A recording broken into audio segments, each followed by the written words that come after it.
बागेश्वर धाम के पीठाधीश्वर पंडित धीरेन्द्र कृष्ण शास्त्री अपने निर्धारित कार्यक्रम के तहत आज गोपालगंज पहुंचे, जहां राम जानकी मठ के मठाधीश हेमकांत शरण महाराज और मठ पर उपस्थित दासों के द्वारा पुष्प की वर्षा कर उनका भव्य स्वागत किया गया। इस दौरान प्रशासनिक व्यवस्था पूरी तरह से चाक चौबंद रही। बता दें कि आयोजन समिति के जारी कार्यक्रम के मुताबिक पंडित धीरेन्द्र कृष्ण शास्त्री यूपी के कुर्सीनगर हवाई अड्डे से सड़क मार्ग के रास्ते भोरे प्रखंड के रामनगर अपने निर्धारित कार्यक्रम से 1.5 घंटे लेट पहुंचे। गोपालगंज के भोरे प्रखंड अंतर्गत ग्राम पंचायत राज हुस्सेपुर के रामनगर मठ में हनुमंत कथा 6 मार्च से लेकर 10 मार्च तक आयोजित है, जिसमें प्रसिद्ध कथावाचक पंडित धीरेन्द्र कृष्ण शास्त्री प्रतिदिन हनुमत कथा अपने भक्तों को सुनाएंगे। बता दें कि देश के प्रसिद्ध कथावाचक पंडित धीरेन्द्र कृष्ण शास्त्री के कार्यक्रम को लेकर गोपालगंज जिलाधिकारी प्रशांत कुमार सीएच और एसपी अवधेश दीक्षित के द्वारा सुरक्षा व्यवस्था को लेकर 1500 पुलिस कर्मियों की तैनाती की गई है। पुलिस कर्मी कार्यक्रम स्थल के चारों तरफ घेरा बनाए हुए हैं। बाबा के कार्यक्रम स्थल तक पहुंचने के लिए वीआईपी पास की व्यवस्था की गई है, जबकि पंडाल की लंबाई 1200 मीटर है, जिसके दोनों तरफ पुलिस कर्मियों को तैनात किया गया है। हालांकि बाबा के मंच से 30 मीटर की दूरी पर नीचे कारपेट बिछाया गया है,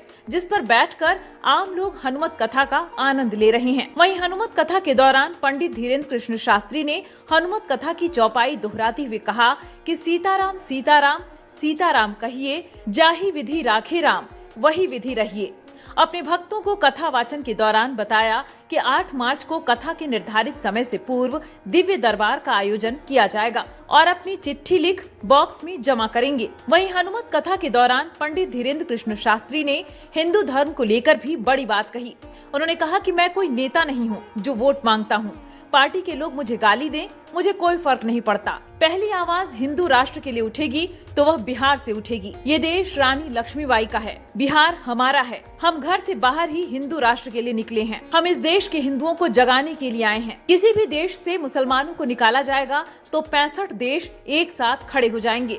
ईसाइयों को निकाल दिया जाएगा तो 95 देश खड़े हो जाएंगे। हम तो हिंदुओं को एक करने के लिए आए हैं।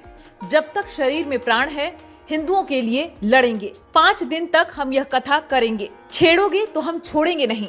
8 को दिव्य दरबार भी लगाएंगे।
दुनिया में 150 करोड़ हिंदुओं की लड़ाई लड़ रहे हैं।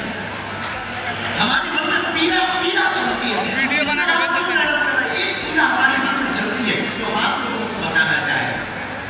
65 से ज्यादा देश इस्लाम में, 95 से ज्यादा देश ईसाइयों के, एक देश यहूदियों का, एक देश बौद्धों का।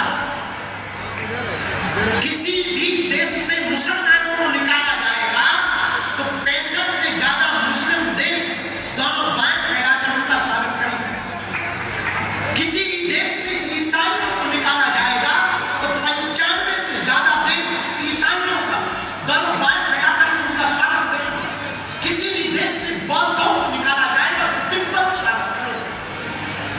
किसी भी देश से यहूदियों को निकाला जाएगा इजराइल स्वागत करेगा। लेकिन भैया 150 करोड़ पूरी दुनिया में फिजी, सुरीनाम,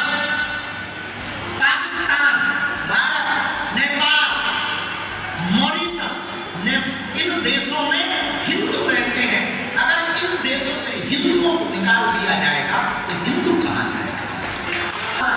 तो जो भी हमारी बात को सुनते हैं या बिहार आने से जिनको कष्ट, पहली बात तो ये कहेंगे कि आप बहुत रोटी खाए, पेट फुल करो।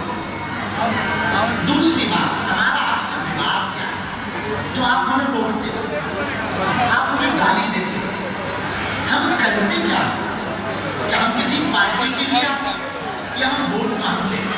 हम तो हिंदुओं को एकजुट करने आते। ये बात तो नहीं है कि देश में क्या है, हमारा उद्देश्य ये है जब तक हमारे तन में प्राण है हम हिंदुओं के पक्ष में बोलेंगे, हिंदुओं को एक करके ही छोड़ेंगे।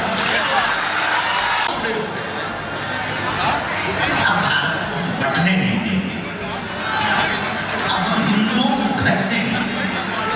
जिनको भी हमारे बिहार आने से बुरा लगा हो, जिन्होंने भी जो भी कहा